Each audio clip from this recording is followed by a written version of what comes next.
Yeah. Sorry, I apologize. I would have been here more last week, but I've been fighting a pretty bad cold. So what I wanted to talk today about was the basic philosophy and some general guidelines for numerical modeling. And then on Thursday, I'll talk more specifically about some of the applications that people have used modeling for looking at ocean acidification-related problems. And so the outline of my talk, I'll talk a little bit. You've had a lot of discussion of the scientific motivation. I'll just give a very brief background on that. Spend a fair amount of time talking about what I would call the philosophy of modeling. You know, why do people build models? What are the benefits? What are the drawbacks? And think about where you're, in the context of what you're doing, where numerical modeling might fit in as a useful tool. We'll talk a little bit about model construction. What goes into a model, what are the elements of a model, what do you need to think about, and then talk a little bit about evaluation against data and different ways of evaluating your model. And then I'll wrap up a little bit with just a couple of slides to give you some background on some of the hands-on computer exercises we're going to do tomorrow afternoon. And then, as I said, on Thursday I'll talk more about more specific applications of modeling to OA problems. So you guys have been talking a lot over the last week and a half about ocean acidification, the chemistry of it, the biological ramifications of it. This is a schematic that might show the main elements that you might want to include into a model of ocean acidification. Right? You'd really need to think about two components to it. The first would be the physical chemistry ocean circulation of estimating how much carbon dioxide is getting into the ocean, where is it being transported. You would need to understand both the background, natural circulation of CO2 driven by thermal and solubility effects, as well as the invasion of anthropogenic CO2. And then you would also want to have components associated with the biology, both in terms of the biological controls on carbonate chemistry, so photosynthesis, respiration, calcification, remineralization, but also the impacts on various different components of the food web that you might want to include based on findings from either your work or other people in the literature on how changes in seawater chemistry are impacting different components and different trophic levels. So how would you go about doing that? Well, I'm going to show you two quotes that I really like, which are sort of the opposite extremes of what it means to build a model. The first is by Lord Kelvin, the inventor of the Kelvin temperature scale, and many other things in physics. And he says, "I'm never content until I have constructed a mechanical model of the subject I'm studying. If I succeed in making one, I understand. Otherwise, I do not." And basically, you could replace mechanical model with numerical model. You know, we've now advanced to the point where we can simulate a significant amount of the dynamics in the physical world on a computer. And the argument is if you can't pull everything together into a single quantitative framework, then you really don't understand it. So just because somebody's gone out on a cruise and made measurements of primary production, they've also made measurements, say, of grazing rates, somebody's made measurements of nitrogen fixation, you have a conceptual vision of how you can pull those all together. But pulling them together in a quantitative sense is really a numerical modeling exercise. Whether you're doing it with a true, three-dimensional GCM numerical model, or whether you're just doing it by doing mass balances on a piece of paper, you're still building a conceptual model where you're trying to link things together. So that's sort of a very optimistic view that modeling is central to everything we do because it's putting things in a quantitative dynamical framework. Here's the opposite end of the spectrum. People don't understand the Earth, but they want to, so they build a model, and then they have two things they don't understand. And Doney and I both used to be at NCAR. Doney's still at NCAR. NCAR spends a lot of time building very, very complex models that no one can actually understand the entire model. It's tens of thousands, if not hundreds of thousands of lines of code written by dozens of different people. And it really becomes a very complex beast. And you can get trapped into the point where you're not able to really understand all the different components of what you've put together. And so one of the things is a take-home message for you, if this is the only thing you write in your notes, it's that you really need to think about modeling as an interplay between the observations, because that's what drives most of our understanding of the ocean. Simple models, things that you can scratch down on a piece of paper or build on a PC, things that you can actually understand. They may not be the best complete representation of the ocean, but at least there's something that you can get your head around. And then more complex models. And it's really a tripod of working with all three of those at the same time that I think makes progress. Particularly working with complex models on their own without reference to data and with simple conceptual models, I think can be a very sterile exercise. So I think one of the big problems for ocean acidification is it's inherently an interdisciplinary problem if you're trying to build a model, right? You've got chemical changes, but you want to understand biological impacts. All of those are set. Let's see if I can make this through this morning. Are set in a physical medium, right? The distributions of biological species, the distributions of chemical compounds are all controlled by the physics. So you really need to do all three of them at the same time. So for physics, excuse me. Well, I should start by saying there are different strengths and weaknesses of where we are in our knowledge about the different components of this interdisciplinary problem. For physics, we have the advantage that we actually can write down a true set of dynamical equations. The Navier-Stokes equations do actually describe fluid flow very exactly, with the caveat that we won't always be able to understand all the scales. So we can write down the Navier-Stokes. They lead to very complex phenomenon, everything from hurricanes to stirring my cream in my cup of coffee that involve turbulence. And that's one of the big problems with building models of the ocean, is that there's often unresolved scales. So one of the things I like to tell people is, we build climate models, and somebody will come and say, I have a house in Lexington, Massachusetts. What's the weather going to be like there, or the climate there? And I'm like, well, our grid box covers New England, maybe a little bit of New York, and maybe a little bit of Nova Scotia. I can't resolve what's going on locally. And so one of the big issues within physics is not the underlying equations. We know those pretty well. It's what to do where the grid, what's called the subgrid scale. It's the parts of the model that we're not actually resolving with the numerics. And you have to make assumptions about that. And I'll give you some examples. For the chemistry, one of the biggest advantages of chemistry is mass balance. What comes in goes out. If you write your model equations correctly, carbon as a element is conserved. It may be redistributed between different chemical species. It might be redistributed into different biological reservoirs. But in the end of the day, you're tracking the mass balance of things. And one of the nice things about chemistry is, when I go back to that slide that had all the food web dynamics, I may not be able to track all the food web dynamics of who's eating who, how much is being remineralized, but I can, by looking at chemical mass balances, look at net budgets. If I look at the net production of the community, production minus respiration, I can compare that against my model in terms of how the chemistry is changing, how much dissolved inorganic carbon is being removed into organic form or being exported from the system in some form of either sinking matter or dissolved organic matter.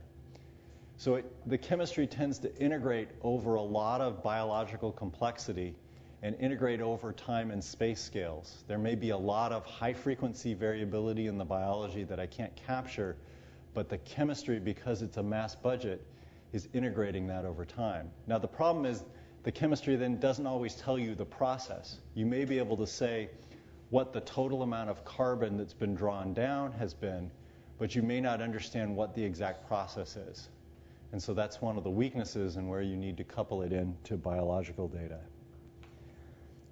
So for biology, one of the challenges is there is a lot of information, but it's often as what I call it's natural history.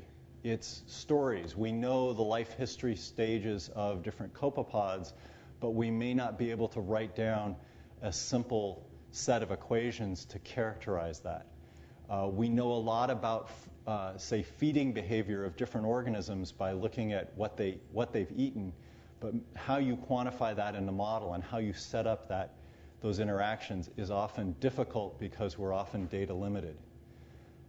There's a lot of historical and evolutionary contingency in biology, where in Navier-Stokes, I could write the same Navier-Stokes equation if I'd been around 500 million years ago.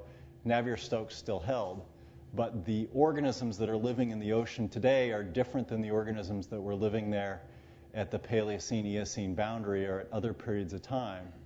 And there's no fundamental rule for why that is true. It just, you have to take that as a given, what the current composition and state of the ocean biology, and that has to be factored into the model. Now, there are people who try to build evolutionary models, and that's sort of a separate issue. And that leads into the fact there's really no biological Navier-Stokes equation. There is no single set of fundamental dynamics that fully characterizes the marine ecosystem. There are people who try to build generalized models based on, for example, empirical relationships.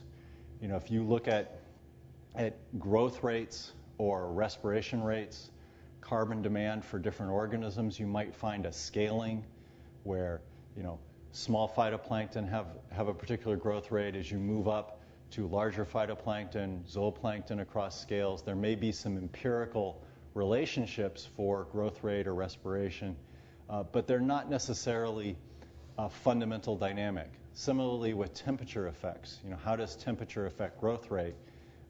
Those are mostly derived empirically rather than through some fundamental rule or law.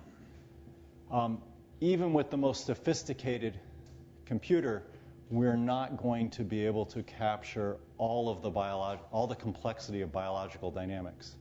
There may be hundreds, thousands of different species in a single sample of seawater, and when you start looking down into the bacteria and archaea, the whole concept of species becomes somewhat fuzzy.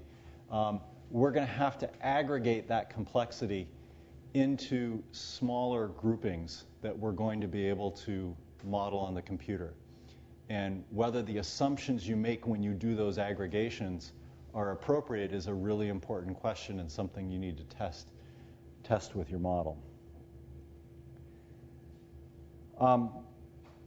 One of the things I like to, has anybody here done any modeling? Yeah? So why were you building a model? What were you trying to do with it? I'll pick on Andreas because I actually know him. Why were you building a model? Trying to answer a question. Thanks. That's like, why did the chicken cross the road? There's lots of different reasons why you might want to build a model. And they lead to different types of modeling and different constraints. So I'll just go through a couple of them. I mentioned at the beginning this idea of a quantitative dynamical framework. You could see this as almost a checking account version. I'm going to take everything that's going, all the stocks, how much mass there is in biomass in different carbon species, say, and how much flow there is between, say, phytoplankton and zooplankton. And I'm going to take all the different data sets I have, and I'm going to see if I can put them together in a consistent fashion. And what you'll often find is that there's lots of holes in your data set. Even the most sophisticated and advanced data sets don't often capture all of the flows or stocks that you need. And so you can use a model to basically bridge across data sets where you have to make some assumptions. And it's an important question of, are the rates that you come up with such a model consistent? Just because you think you understand a system, until you've sort of put it in a dynamical framework, going back to Lord Kelvin's quote, I don't think you really do. A second area that's used a lot, and I think will have application within ocean acidification, is design experiments or observing system simulations. We're going to try over the next 5 to 10 years to put out a lot of sensors, instruments, sampling systems. And it's going to be a lot of money involved. And an immediate question from sponsors is, well, do you have enough coverage? Do you have too much coverage? Where should you be putting your resources? Well, models can at least allow you to have a framework for asking those questions, because you can build a model and then sample it in different ways and see if you're resolving the types of behavior that you're looking for, or actually able to answer the kind of questions that you say you're going to answer with your observations. Hypothesis testing is always a good one. In models, you can do experiments like, what happens if I remove all the krill? What happens if it's a salp-dominated world rather than a krill-dominated world in the Southern Ocean? You could ask questions about what happens if nitrogen fixation increases with ocean acidification. What will be the implications for other parts of the system? So there's lots of hypothesis testing, which is often tied in with future projections. So forecasting, what's going to happen tomorrow, what's going to happen next week, what's going to happen 50 years or 100 years from now. Often models are one of the few tools that will allow you to access the future.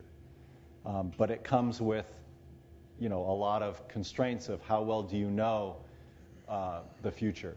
We can build forecasting models for short time periods fairly well, because you can continually test your forecast skill.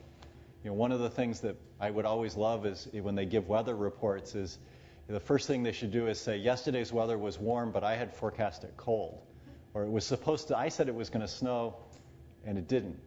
The true numerical weather forecasters spend a lot of time looking at the skill of their forecasts. How well did they do? Are there periods when they do better? Are there particular conditions, say, in the atmosphere of the ocean that allow me to have forecasting skill? And you can build up a lot of confidence in your model by doing repeat forecasting, where you're always testing against observations. What a lot of people think of as forecasting is really what I call projection. What's the world going to look like in 100 years? Well, I only get one shot at that, so I can't really test my model, right? Because by the time it happens, first off, I won't be around. But also, there's not repeat occurrences of that. And it's so contingent on human behavior. I'll talk about this a little bit on Thursday. Is looking into the future really is a lot of it has to do with our understanding of human behavior and how society and technology is going to evolve. You may want to use the model for solving for unknown parameters and rates. And I'll give an example of that. Except for the very simplest laboratory experiments, as soon as you go into the field, there's never enough people on the ship to make all the measurements you want to make. And there are some things that we just don't have good tools for making measurements of. And so models can help you get at some of the rates and parameters for those processes. So for example, this is a very simple schematic of what you might say is the zero-order planktonic ecosystem food web model. So you'd have nutrients, say nitrate and ammonia, phytoplankton, so that phytoplankton's growing off of these nutrient pools. You might have a zooplankton pool, some small detritus, and then some sinking detritus. The boxes are stocks. They're masses or biomasses of things. A lot of these models, these very simple biogeochemical models, are written in terms of concentrations. So they're almost, think of them as a chemistry-based model. So you're following, say, carbon or nitrogen or some other chemical currency. So zooplankton would be moles of carbon per volume, not how many individual zooplankton there are. There are more sophisticated models that actually look at individual species, but many of these models aggregate all zooplankton into a zooplankton mush. The arrows are flows. So for example, new production would be nitrate that's being taken up by phytoplankton. So this would be a rate. So this would be something like moles carbon per volume per time.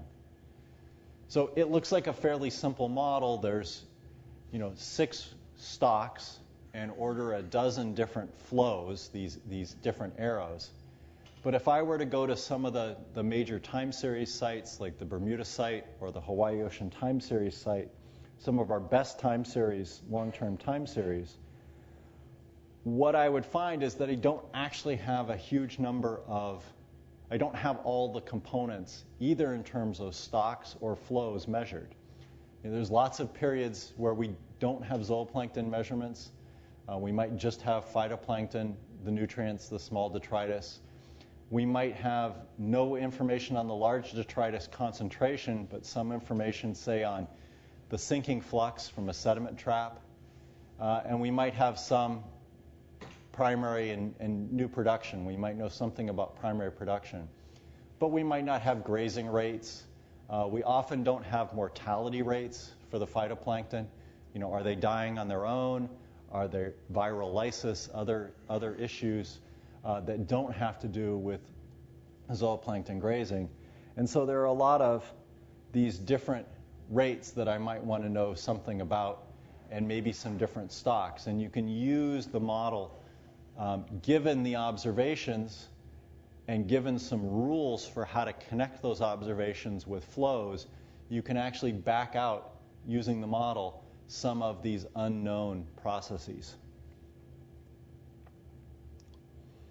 So not all models have to be big, complex, three-dimensional general circulation models.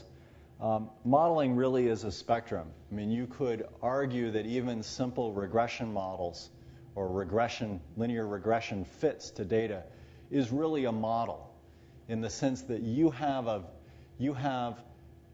put together a conceptual vision, say that chlorophyll is a linear function of temperature. That's your model, and you're now fitting it against observations to see how well the observations agree with that. And you're also using it to derive parameters.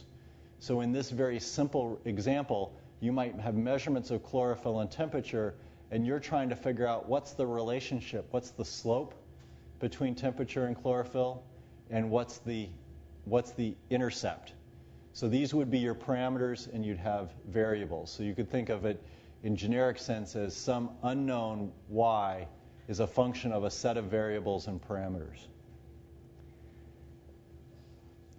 The next level of sophistication is what I call a forward model. They're usually cast as an ordinary differential equation, a set of ordinary differential equations, or partial differential equations. Much of the modeling done in oceanography is time dependent. So we're doing sort of an initial value problem.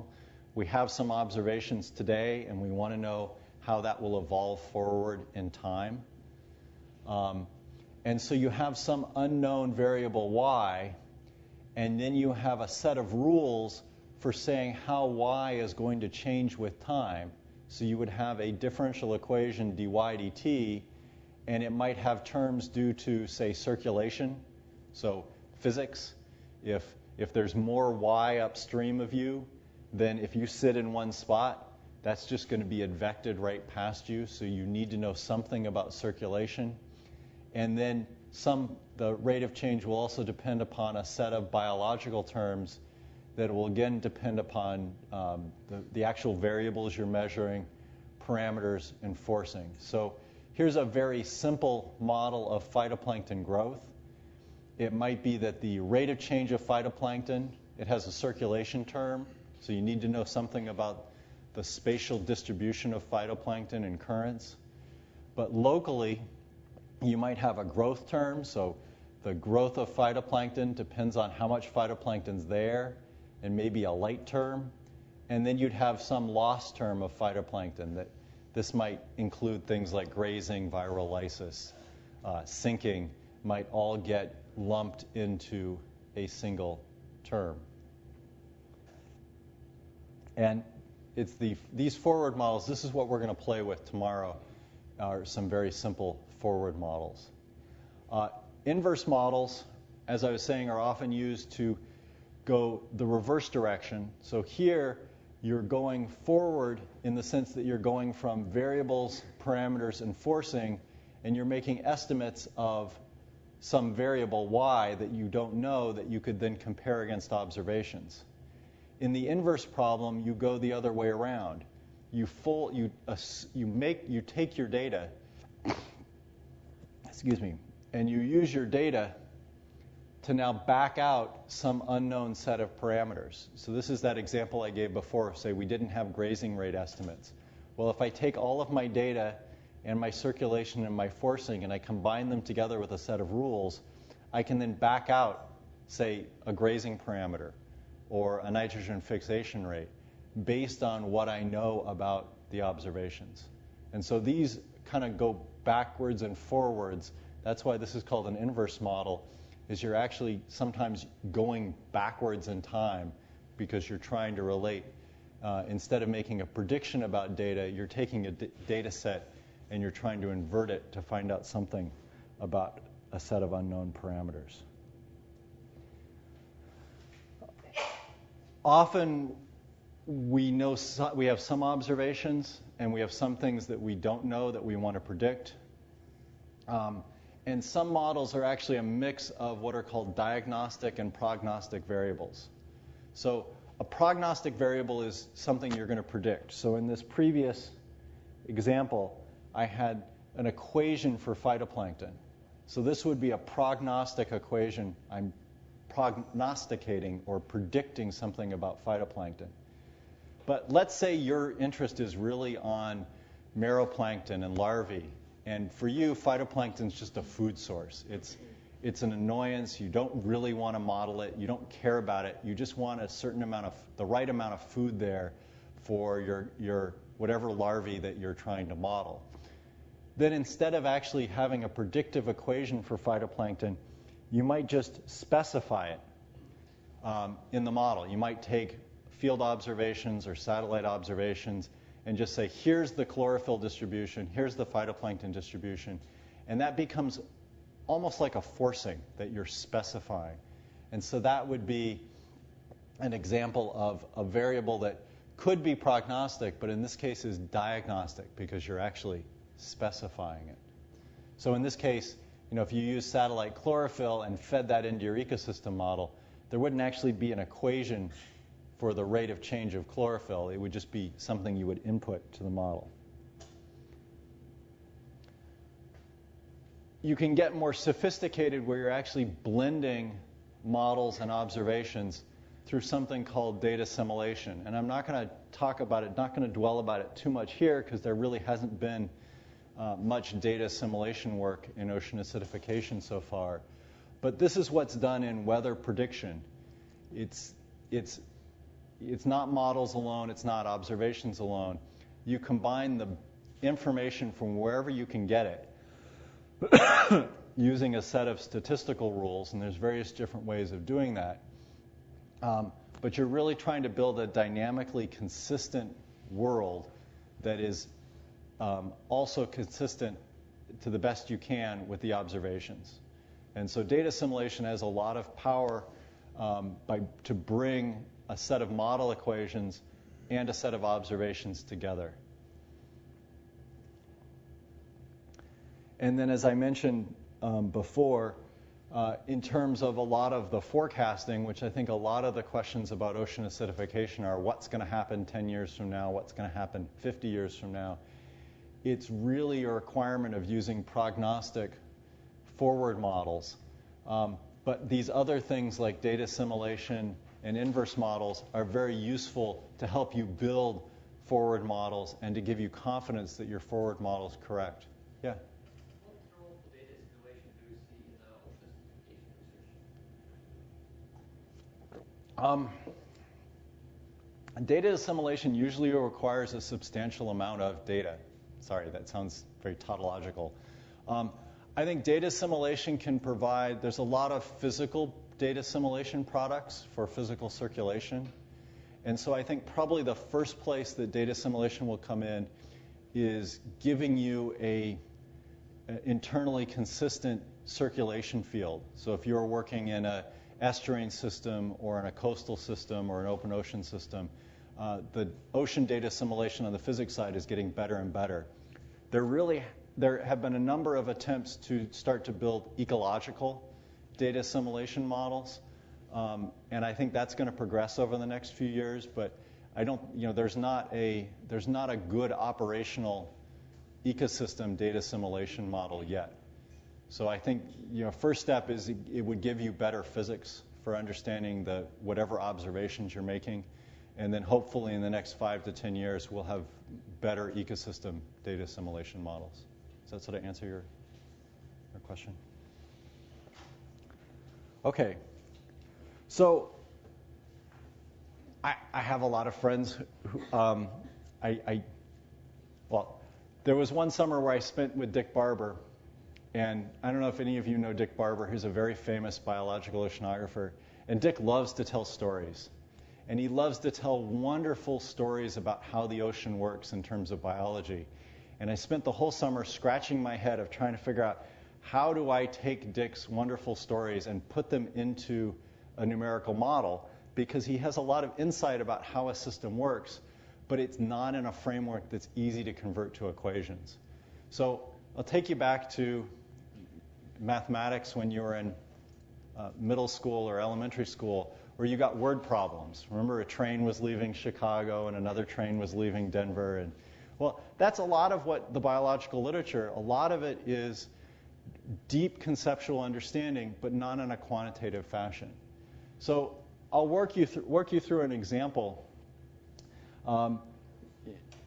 So for example, you might know that phytoplankton levels depend on nutrient inputs.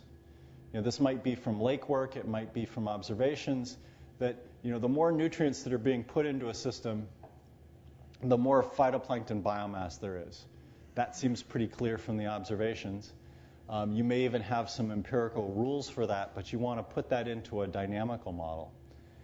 The other thing that you might note is that, if you go off to any particular place, there's a background nutrient amount, but there'll be pulses. There'll be periods where there's more nutrients put in, or there's periods where there's less nutrients put in.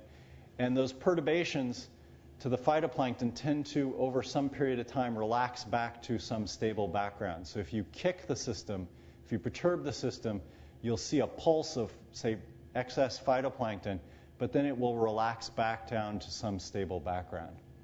So how would you put that into a set of equations? First thing I would do is probably sit and sketch some things out and try to think about it as a dynamical system. So this idea of having a stable background, remember we were saying that to write a diagnostic equation or prognostic equation, we need something that's the rate of change of phytoplankton as a function of time. So we need to look at how the rate of change of phytoplankton is going to change with, say, our key variable, phytoplankton. So what you might say is, well, there needs to be some place where it's stable. So if you have at some phytoplankton concentration that might be set by some background nutrient input, the rate of change of phytoplankton has to be 0. So somewhere on this graph, you'd want someplace where it would be 0.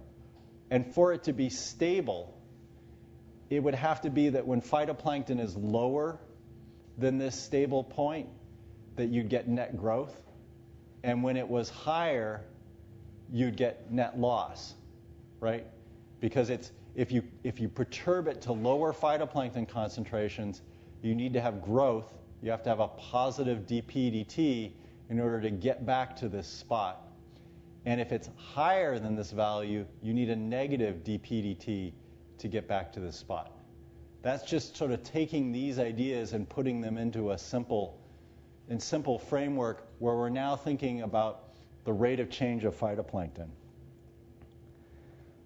Another way of putting this is, let's say you have, this is your some stable phytoplankton concentration, and if I start off with more phytoplankton, it's going to reduce with time. If I start off with less, it's got to increase with time. That's just a the same thing, but now instead of showing the rate of change, I'm just showing it as the evolution of phytoplankton.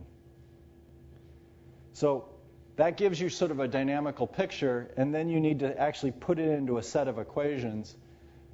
There's a variety of different ways of modeling almost everything. And there's two components of actually writing down the model equations. The first is the functional form. I need some equation that has this behavior in terms of where it's positive dp/dt and where it's negative. I'm going to choose for this simple example the logistic model. And you can see that when the phytoplankton concentration is ratioed to some stable carrying capacity, when there's more phytoplankton than the carrying capacity, this is going to be greater than 1. So this whole quantity becomes negative. If it's less than the carrying capacity, this whole quantity becomes positive, and that drives the sign relationship that I want between the rate of change of phytoplankton and how much phytoplankton is there. Now, I could have gotten there with other equations, and so one of the things that laboratory studies in particular help us with is by doing manipulative laboratory studies, we can actually assess these different functional forms and which functional form best fits a set of observations. You can't often do that from field data because you don't have the ability to manipulate the system well enough to figure out the functional form. The other component here is that we obviously have the state variables, so phytoplankton is folded into this. And we also have a couple of parameters. In this case, one parameter would be the growth rate. So this would tell you the growth rate of phytoplankton. So if I started at almost no phytoplankton, let's say this value is very, very low, so I was way down here, this would tell you the maximum growth rate, how quickly the organisms can grow when there's no other constraints on them. And then the other parameter is this carrying capacity. And so each functional form is linked with it different parameters. And so we don't necessarily know the functional form, and we don't know the parameters. And you have to be careful that some people will use the same name for a set of parameters, but they're using a different functional form.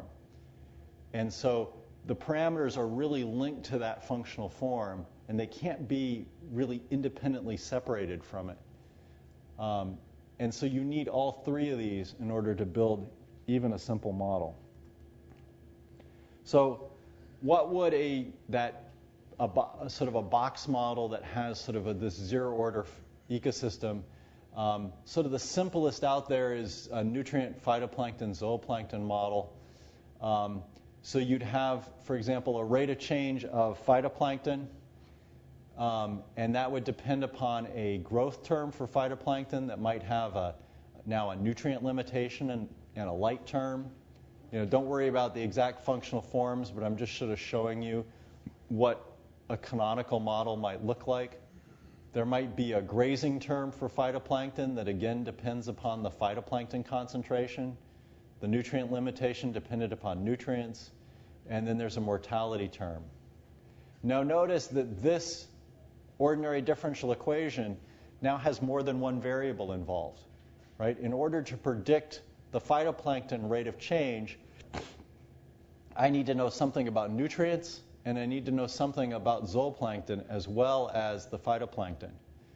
And I could do it diagnostically. If I knew the nutrients in the zooplankton, I could feed those in, or I could write independent equations for both of these other terms. So I'd have a zooplankton equation, and I'd have a nutrient equation.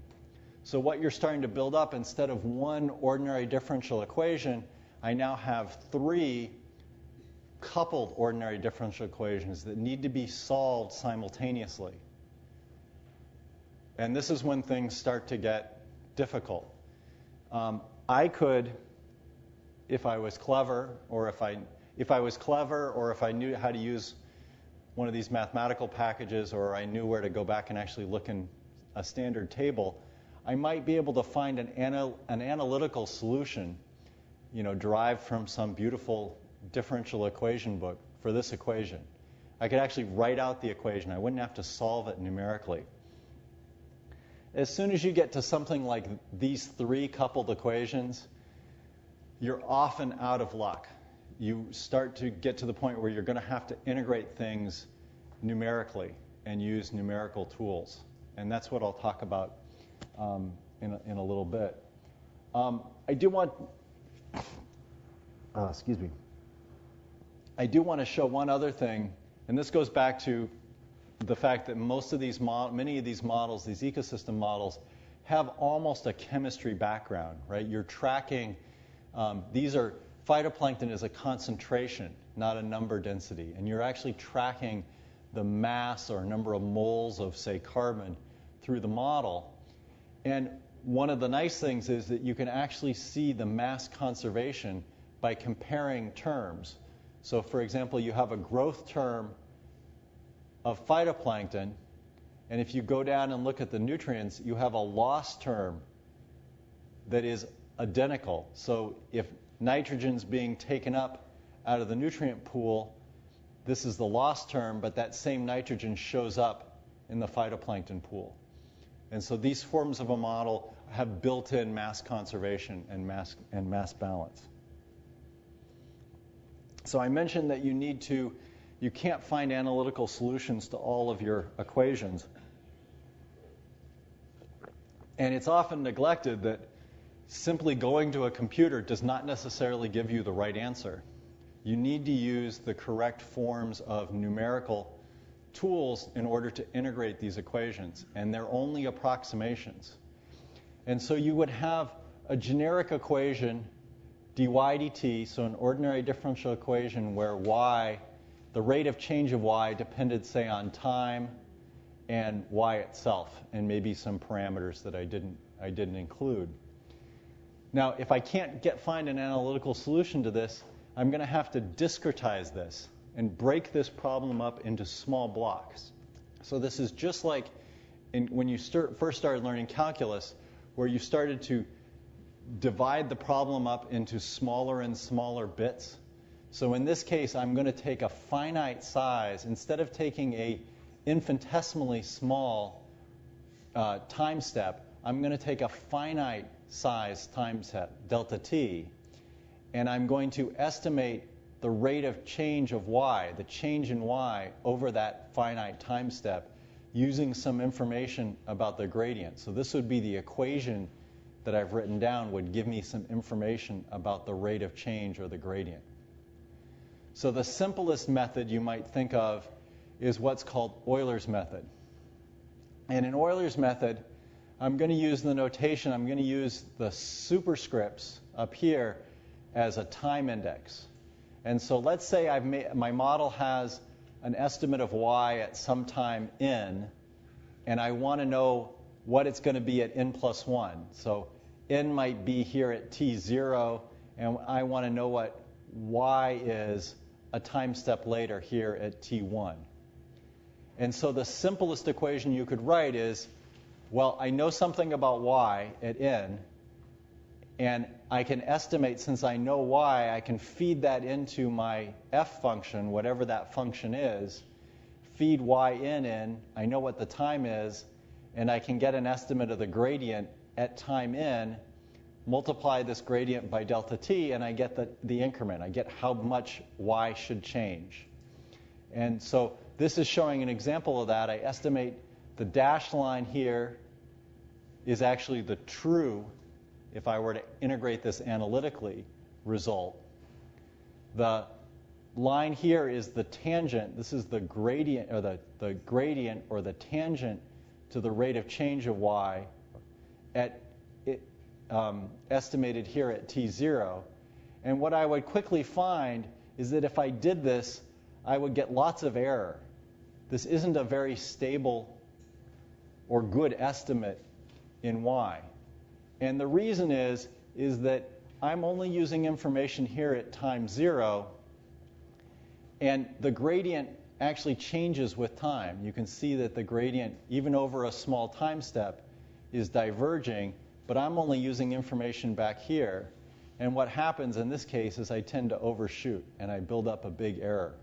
And that's because it's an approximation. It's a discrete approximation. Now, what I'd really like to do is I really want information about how y changes and how dy dt changes over my grid cell, but now I'm sort of at a catch-22. I only have information right now here at t0. I really want information over the whole grid cell or the whole time cell, but that's what I'm also trying to predict. Now, there are a couple of methods that will help you here. I'll just show you one. And I'm just trying to get you the idea that you need to, just writing down the set of equations is not enough. You really need to start thinking about how to integrate these models numerically. And your results may depend fairly sensitively on those choices. And we'll play a little bit more with this tomorrow. This is what's called second-order Runge-Kutta. It's a particular form of numerical integration. And what you do here is, let's say I'm going to take a time step, but I'm going to actually take a bigger time step. So now t0 to t1. I'm going to still start with my information at the very beginning of the time step. But I'm only going to use that to sort of estimate where I'm headed. So I'll use this information about the gradient to get me to a midpoint value. And I'll say, well, a midpoint value might be a better estimate of the gradient than an estimate at the very beginning of the cell. And so I use the midpoint value that I've kind of bootstrapped myself up to make an estimate. So this gradient here, this slope, is the same as this one. And so instead of using this one that led me to all the problems in the previous slide, I'm going to use this second one that I've estimated from the midpoint. And what you can see is that the error actually tends to be significantly smaller. And so there's a whole series of more and more sophisticated numerical integration techniques that can help you get around the problem that you can't analytically solve from your model. And you have to make approximations because you have a discrete problem. Okay, so going back to your model, remember the model had parameters, it had functional forms. The first question is, where did I get the information on those parameters and functional forms to write that down? One of the best ways is laboratory and field incubations, because you can do manipulations. So for example, people could do experiments where they look at the response curve of photosynthesis as a function of irradiance. And so then I can use that to build an equation of how photosynthesis evolves with irradiance, because they've actually grown the same population, manipulated irradiance. Nutrient uptake curves, for example.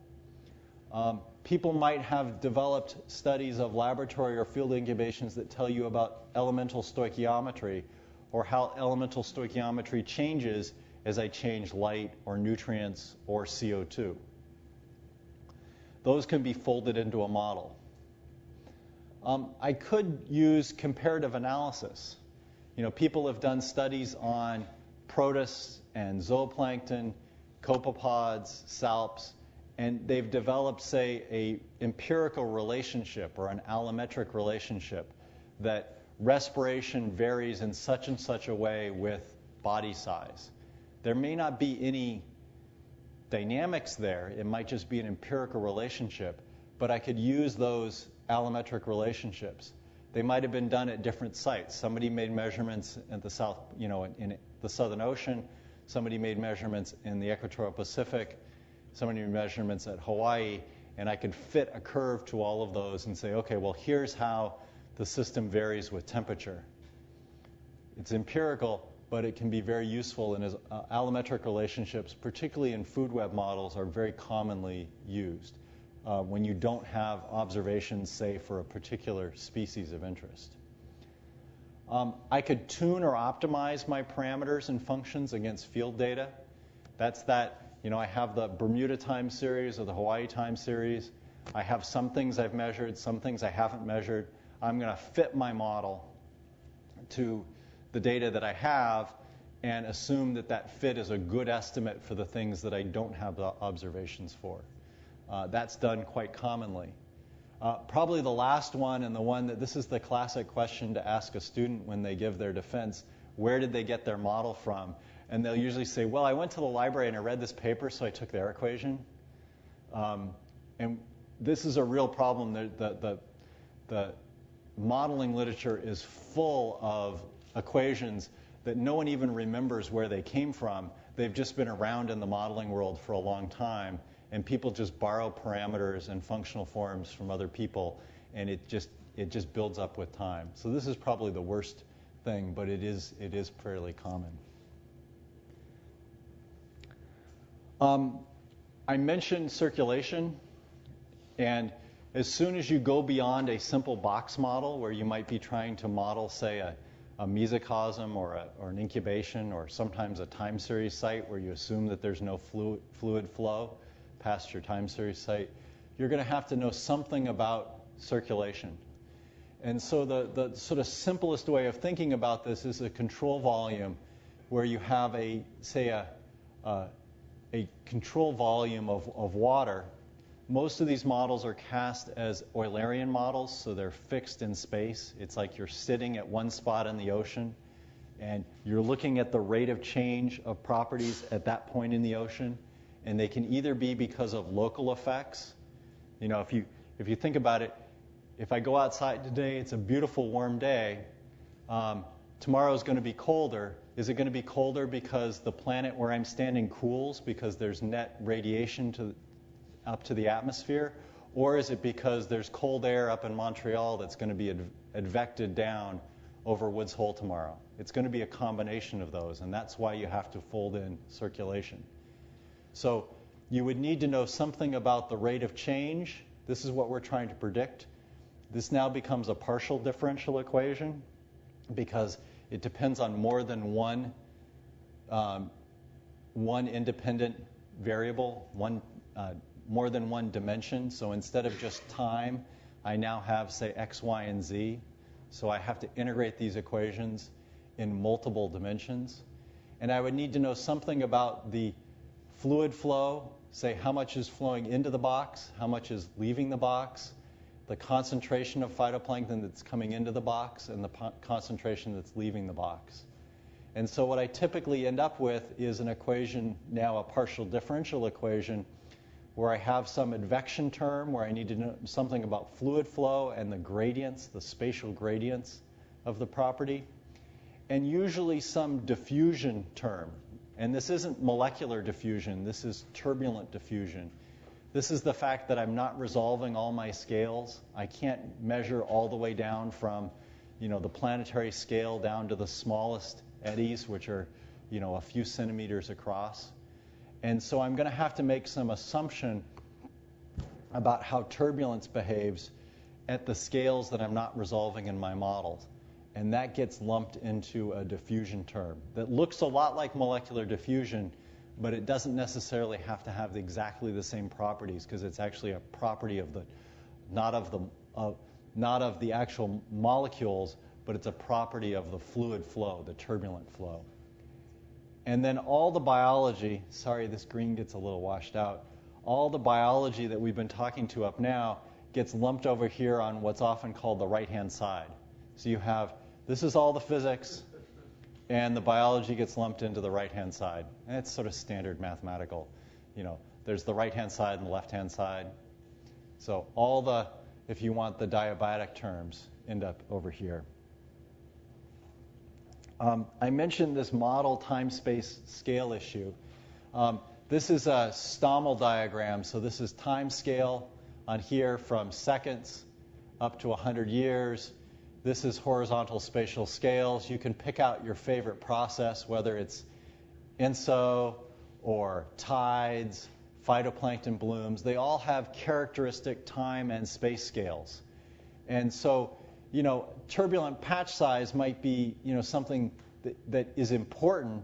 Langmuir cells might be important, but you're not going to include it in a model for climate because there's just not big enough computers. So a regional coastal model that I might run here off of New England might resolve down to, a few hours, and it might resolve down to maybe a couple of kilometers, maybe less if I'm lucky and I'm focused on a small area. but you're still going to miss out, say, on Langmuir cells or solitons, a lot of inertial and internal waves. And so everything that's not in my box needs to be parameterized somehow. So everything down here that's sub-grid scale because it's smaller than the grid scale, but also a lot of these climate effects. You know, the regional models can't capture the globe.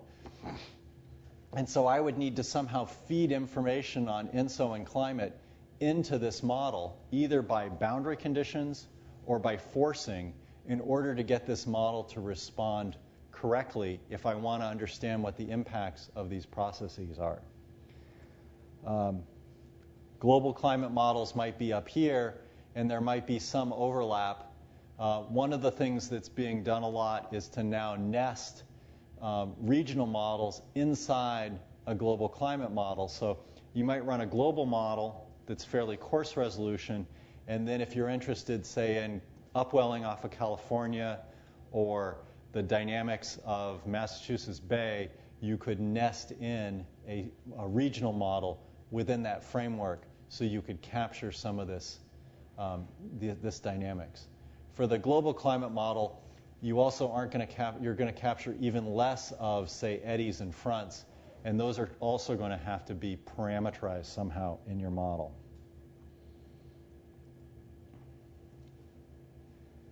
So I'm going to skip this one, or at least go through this fairly quick. So we started off with the interdisciplinary conundrum. So where are we now? You know, from physics we get the fluid flow and the mixing. There's lots of lots of questions about the type of equations you're going to use. There's approximations you need to make to the Navier-Stokes. You don't typically solve for the full set. Depending upon the approximations you make, you get different results and different sensitivities. You have to make a set of questions about the discretization of your grid. How are you going to resolve things in the vertically? So in the vertical, and those are going to have different effects. So for example, a lot of models are now being developed on isopycnal coordinates. So as density surfaces move up and down in the ocean or move around the ocean, the grid actually evolves with time and with space. And those models are very good at tracking things in the subsurface ocean because mixing and advection in the ocean interior often follows density surfaces. And so if you would build a model where your grid is naturally a density surface, then you're very good at following the natural behavior of the dynamics. But that kind of model tends to break down when you get up into the surface ocean, when you get a lot of turbulence, vertical turbulence, and you're no longer following isopycnal surfaces. And so if you actually get into this, there's lots of different, even with the same set of equations, depending upon how you do your vertical grid, you can get different results, and you can choose different models depending upon what you're looking at. You need to know about forcing. The physics alone is a set of equations, but what drives ocean circulation are winds, heating, and cooling. And you can get very different results for ocean circulation if you're using different products to do your forcing. And some of these are not always all that well known. As I said, you need to parameterize unresolved scales, things like mixing. And again, this issue of model architecture. How do you actually design the grid for your model has implications for the dynamics that the model is actually going to predict. Chemistry, lots of work has been done on air-sea gas exchange, which is, of course, quite important for CO2 because that's how CO2 gets in and out of the ocean. You've heard some talks about elemental stoichiometries. You might be interested in trace metals, lots of different biogeochemical processes. There are treatments for many of these, but many of them are not very well resolved as of yet. And then for biology, you would want to put in all the things that we've been talking about: primary production, respiration, remineralization, community structure and succession, biooptics, et cetera, et cetera, et cetera. So all of the complexity that you are interested in would go into this component, but it's a question of, do you have enough data and observations to constrain it? This is sort of the if you like state of the art, this is where most, it's state of the art for climate models or for large scale models are these phytoplankton functional group models or plankton functional group models. You'll sometimes hear them called green ocean models is one phrase that people have been trying to promote. These models often have multiple nutrients, so you might be tracking different forms of nitrogen, phosphorus, iron, different trace metals. They'll have a handful of different, say, phytoplankton species. So you might have a group in here that's coccolithophore-like. You might have a group that's trichodesmium-like. You might have a group that's diatom-like. But it's not representing the diversity of, say, diatoms. Other people build the model where these are different size classes. So small phytoplankton, large phytoplankton. You might have a few different zooplankton species that are herbivores, maybe a carnivore, some forms of bacteria, and some forms of dissolved organic matter and detritus. So it's order of 1 to 2 dozen stocks or biomass measures in the model. And then you might be tracking different limiting nutrients through this. So you might be tracking phosphorus, carbon, nitrogen. So it tends to be in the order of 30 to 40 variables. There are some food web models, regional food web models that are more sophisticated in that they have, rather than aggregating into aggregating many species into one, they might have some specific species. So there's a nice model for the North Sea because that's a region that's been studied quite a bit. There's a Japanese model, Nomuro, that has more sophistication in these higher trophic levels. And so these models are often being coupled together where you're bringing lots of detail on, say, phytoplankton and then coupling it to a model that has more detail on zooplankton. But nobody's running on a regular basis, at least on a global scale, models that are very sophisticated all the way up the food chain. Usually you concentrate in one area or another. The end-to-end food web models where people go all the way from nutrients up to whales tend to have a lot of aggregation rather than a lot of specificity. There are, of course, other ways of building models that you might be interested in. People looking at ocean acidification might want to look at cellular models, actual models of an individual cell, and look at, say, production of individual proteins, transport processes within the cell. So there is a field of this.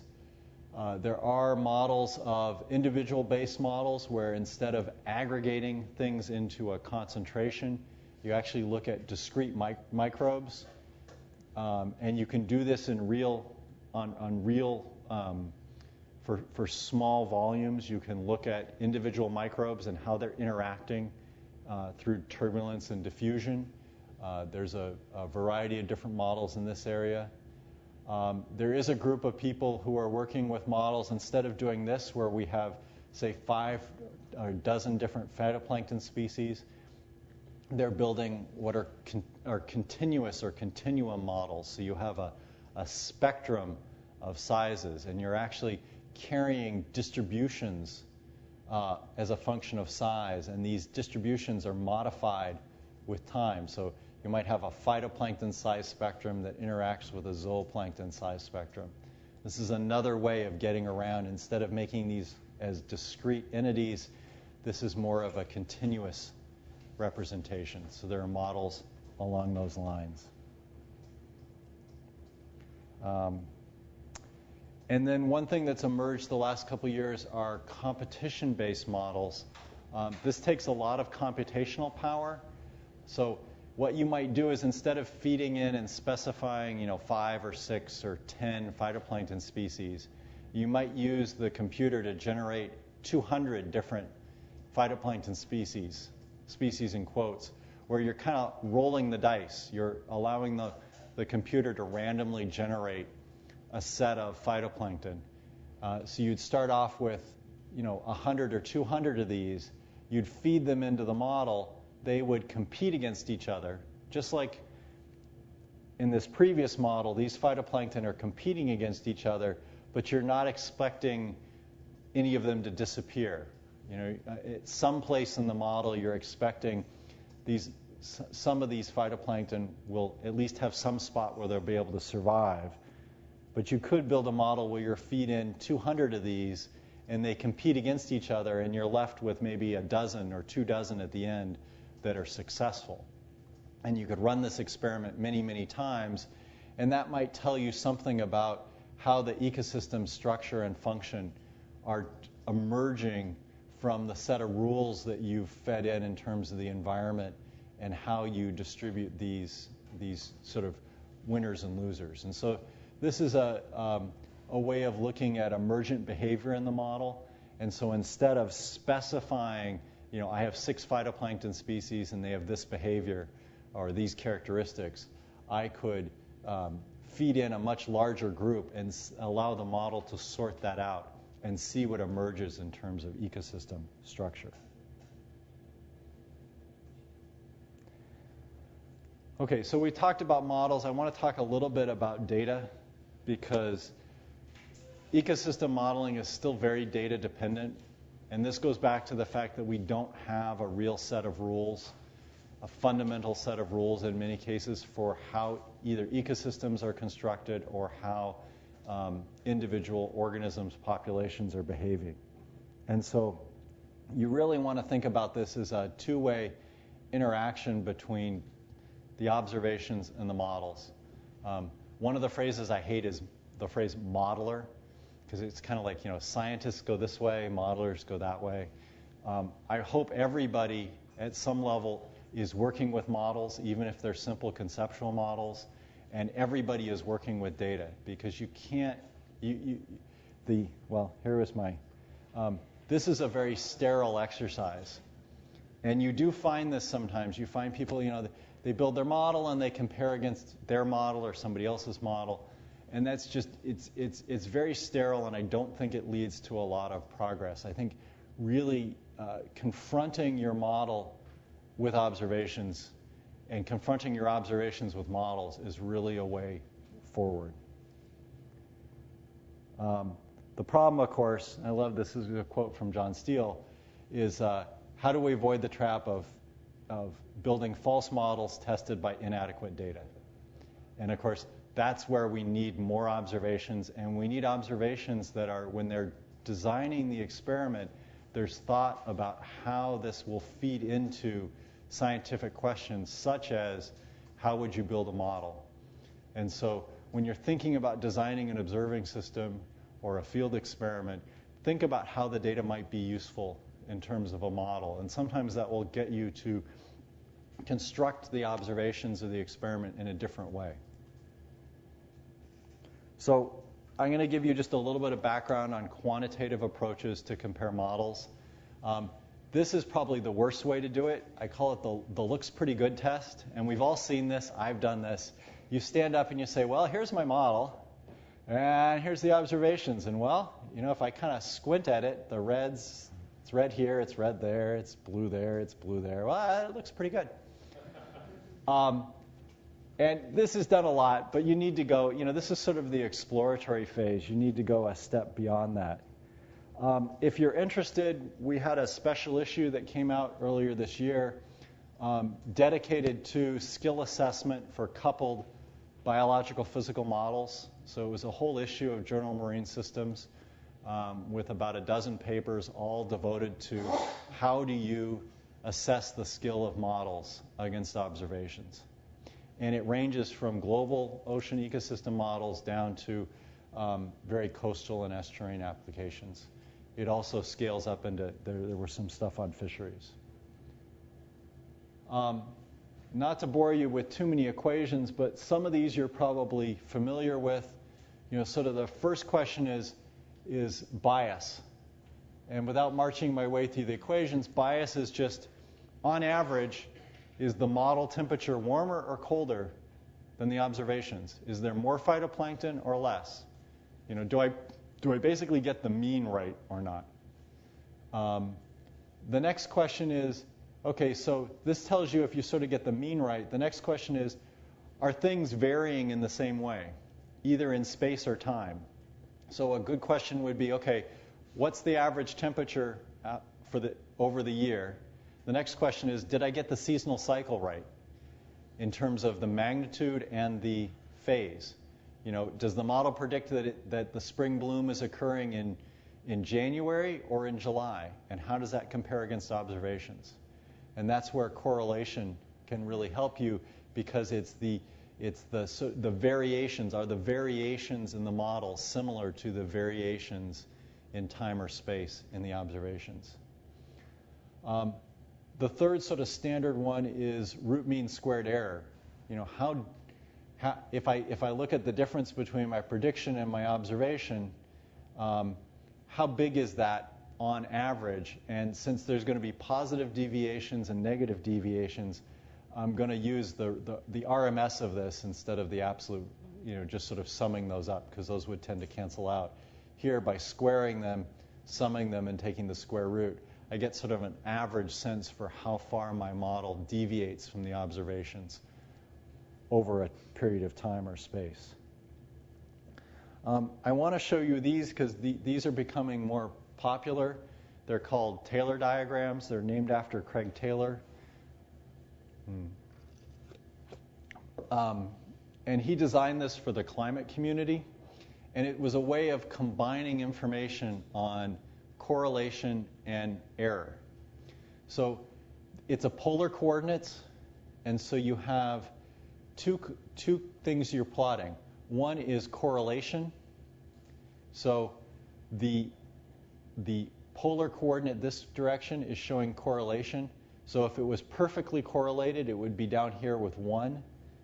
And if it had no correlation, 0 correlation, it would be up here. You could even have anti-correlation. People don't tend to show their model results when they're anti-correlated to the observations. Little dishonesty there, but very rarely do you see people actually showing models that are anti-correlated. So the polar coordinate here, the angle, is your correlation. The other variable is some measure of how much variability is in the model. And so sometimes these are normalized, sometimes they're not. For your observations, this is called your reference, you would have some amount of variation in your model. How big is your seasonal cycle, for example? The reference, of course, would have a correlation of 1 because it's perfectly correlated. And then you would plot your model. Say this might be your model. It might have a correlation of 0.75, say, and it might have along these circles would give you a sense for how much variability. If the model tracks on the same circle as the observations, then it has the same variability. It's just fairly poorly correlated. If it was out here, it might be well correlated, but it has too much variability. The seasonal cycle is too big. It might be down here, it would have too small a seasonal cycle. The dark dash lines are your RMS error. So you can get error both because you have too much or too little variability and because you're not correlated with the observations. One thing this doesn't do is bias. And so what people often do is they'll color code and size code the observations. So, a big red circle would be something that was biased high, a small red circle low, small positive bias, big blue circle, big negative bias. There's no easy way of showing all three on the same plot, though there are people who are trying to develop plots for that. Let me just show you some simple examples of how you might look at your data in your model.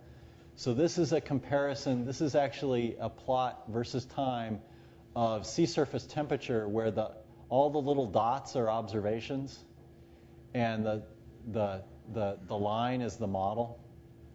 And if you look at this is the pretty good test plot. You almost always show this one. Well, it looks pretty good. The model goes up, the observations are up, down. The next step is to look at residuals, where you difference the observations from the model at the particular point in time where you have an observation. And what you would see, this is now residuals versus time, is that the model indeed does pretty well up until the last couple of years. So there's almost a change in the characteristic behavior. I always encourage you to look at your residuals when you're comparing models and observations, because your eye is a very powerful pattern recognizer that you don't always get out of statistics unless you really work very hard. So this is saying, well, the model tends to have a bias, a low bias, towards the end of the record. It also gives you qualitatively a sense for what the model data error is. So it looks like the model tends to be biased a little low maybe, because here's 0, and your range is maybe plus or minus 0.7 degrees. You can also look at residuals as a function of a variable. So I could plot my, this is just model versus observed sea surface temperature. And I can plot my residual versus sea surface temperature. And I start to see not only is there a bias in time, but there's also a bias that I tend to be missing my very highest temperatures. I'm negatively biased when the observations say it's the warmest. And so this is also giving you a sense of when the model behavior is starting to break down. I'll skip that one. There are some other ways of looking at the model. These are some less familiar ones. One that I really like is what's called the modeling efficiency, and you don't need to look at the equations, but one of the questions is always, and this is in terms of, say, forecasting, the simplest forecast for, say, phytoplankton concentration would be to take the observations, calculate the mean, and my forecast for at any period in time would just be the mean. Right? That would be the simplest thing. I don't need to build a model. That's saying, first off, that history is a good predictor of the future, and I'll just take the mean. And so the model efficiency tells you whether your model is actually doing better than the mean. And so if you compute this statistic, a model efficiency of 1 says that you're doing great. If you're 0, then you're doing no better than the observational mean. You should have just used the observational mean instead of building your model. And if it's negative, you're actually doing worse than the observational mean. And this is a pretty useful statistic that it really hasn't gotten into the literature much, but something to think about.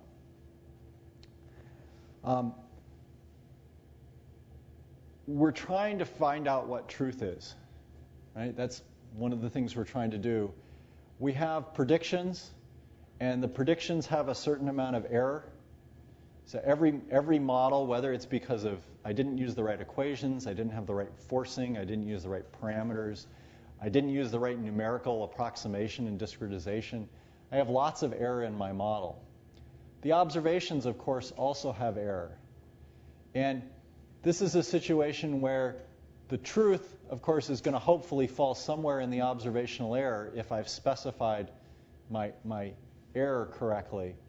But in this particular case, the model, even with the assumption of what the model error is, falls outside the circle of the observational error. And my model is not encompassing. My model, even with its error, is not encompassing the truth. And so when you start to actually do this, you really need to think seriously about what's my model error, what's my observational error, and what am I comparing? Because what you'd like is a case where the model and the observations and truth all fall within some circle of uncertainty. In that case, the model is actually doing well. If you're interested in this stuff, we have some web-based resources. This is the web address. We teach a course here. Drew has been a victim of our course, where we do work on data analysis and also modeling techniques. Someday, perhaps this will be a book, hopefully. But a lot of the stuff is already written up as chapters, and you can download it and use it, do whatever you want with it. I wanted to just show a little bit on MATLAB because we're going to do some exercises tomorrow using MATLAB. So I'm just going to give a quick primer on MATLAB. For those of you who haven't run it, it's a computer program for mathematical manipulation. It started off as a linear algebra package, but it's expanded considerably since then. You can either run it from a command window, where you actually type commands, and you type something and it'll do an operation. You type again, it'll do another operation. Or you can run it from scripts. So you can basically write a whole set of operations down and then feed it into the computer, and it will run through all of those operations in one pass. The scripts are called im files. So what you'll see tomorrow is some demonstration im files that you can run and then manipulate to sort of get the idea of how some of these simple models work. If you're ever lost, there are two very useful commands, help and look for. Help, you need to know what the command name is. So if you knew something about the language and you can't remember exactly how to use a command, you could do help, help FFT for fast Fourier transform, and it would tell you how to use the fast Fourier transform routine. If you don't know what the command is, you can use look for. So you could type look for Fourier, and it would tell you all the commands where Fourier was there, so you could find the fast Fourier transform. Variables are defined. You can write an equation a equals 7.3 e to the minus 7. And it would store this value in A, and then you can use A later on. So just like on your calculator, you can store things in different registers. This does the same thing.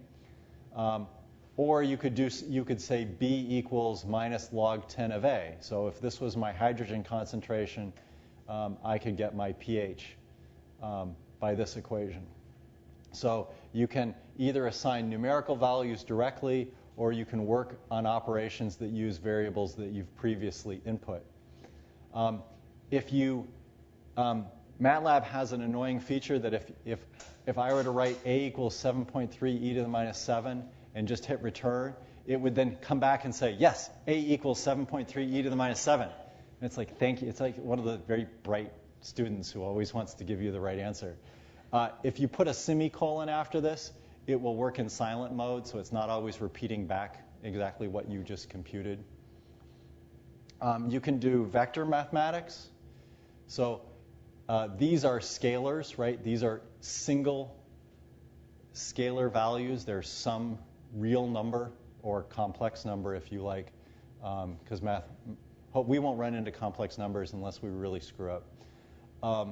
But these are scalars. There's an individual value. But I could also define a variable that's a vector. It's a whole series of numbers. So for example, if I use this, C equals 0 colon 5 colon 100, I'm telling it I want a vector that goes from 0 to 100 by 5s. And so it would return to me a vector 0, 5, 10, 15, 20, 25, 30, all the way up to 100. If I wanted to pick out, say, the fourth element in this series, in this vector, I could use the command C. Notice that these are square brackets. This is a normal parentheses.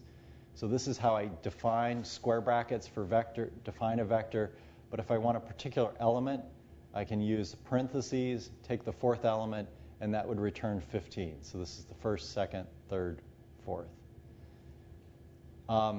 I can do operations on vectors. So I could multiply all the elements individually in C by 10. So this would then be 0, 50, 100, 150, et cetera, up to 1,000. Or I can do scalar math on all of the vectors. So if I wanted to take the square of each of these individual elements, I would use an asterisk for times, but I would add this little dot, and that's for scalar math. If you don't put in the dot, then it thinks you're doing matrix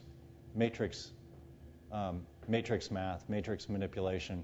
We don't want to go there for this for this particular exercise.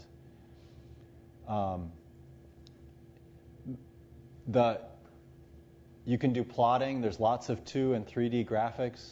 Sarah can give you long positive and negative attributes of MATLAB graphics. But if I just wanted to plot, say, the elements in C versus the elements in D, I could do plot CD, and this is just saying there's different ways of doing it. I could either plot it as points, I could plot it as a line. Here I'm just telling it to plot it as a line, and that would plot a curve, an XY plot of the elements in C versus D. I can do loops, so I can do the same set of commands many times. And this is, if you think about what we're doing in modeling, where we're marching forward in time, remember the numerical integration schemes, Euler or Runge-Kutta, where I'm starting with a value and then I'm computing, y at n plus 1, y at n plus 2, marching that forward in time. I can do that with a simple set of what are called for loops. So this for loop, I assign an index, in this case I. I is going to go from 1 to n. N might be the number of time steps in my model. And then I could compute, say, and add to a vector f. I could have some set of computations where I'm using this index I as a measure of time. So this would give you a time loop if you wanted to march your model forward in time. You can start to gang together these M files or these scripts by writing things called subroutines or functions. So I might have had a very clever, instead of every time I wanted to know, I had a set of temperatures in Fahrenheit and I wanted to convert to centigrade, instead of writing out the formula each time, I've written a subroutine where I feed in a vector of all my Fahrenheit temperatures and it converts them to centigrade. And we'll use some subroutines or functions tomorrow.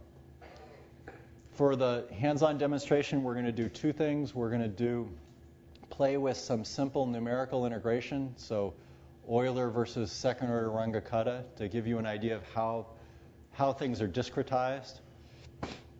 Excuse me. And how they're marched forward in time.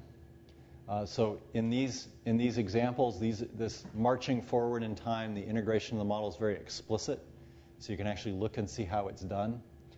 And then we're going to do a sort of a simple phytoplankton model that actually changes the amount of dissolved inorganic carbon, and then that changes the carbonate chemistry. So we're actually going to use a version of CO2 cis that's written in MATLAB. And so the phytoplankton are going to remove dissolved inorganic carbon. They're going to remove alkalinity.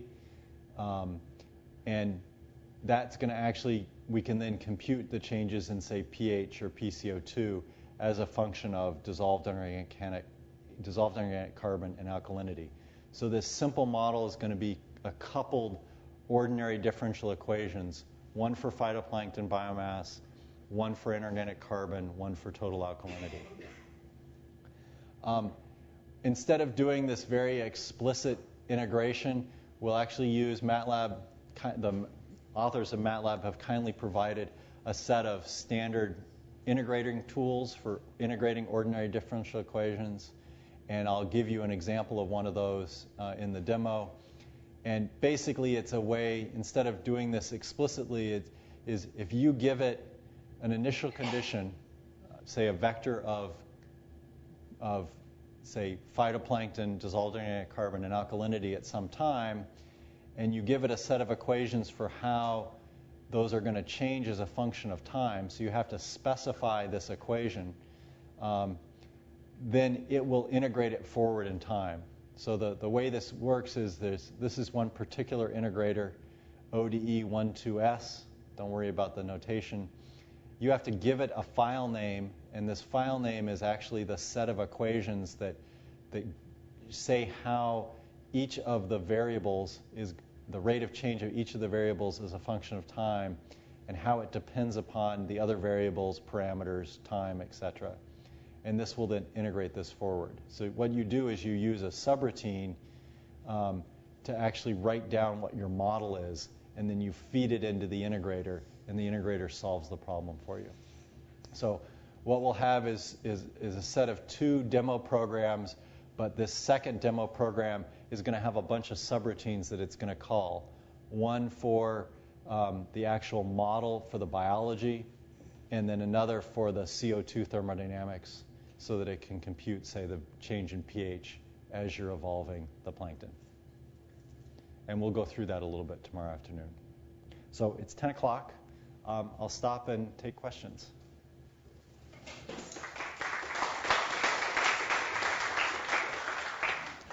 Are your figures done? My figures, I'm working on right now. Okay. Yeah. For those of us that don't have MATLAB on our laptops, We're we'll be working. Yeah, we're going to go up to the computer. We have a hands-on computer lab, and so MATLAB's where everything will be loaded up. I mean, there are lots of tools. We're fortunate that we have a site license at the institution, so this is what we do a lot of our teaching in. There are other tools out there. I happen to like MATLAB, but there are shareware tools, freeware tools that do many similar things. There's also other commercial products. But most people now don't go back and learn Fortran or C unless they're really serious about this. You can get, unless you're doing sort of general circulation modeling, you can do in MATLAB or one of these other codes, you can do almost everything you'd want to do. And they're really nice for teaching because it's got graphics built in. It's, you're not going back to assembly language, and we're not computer engineers, so.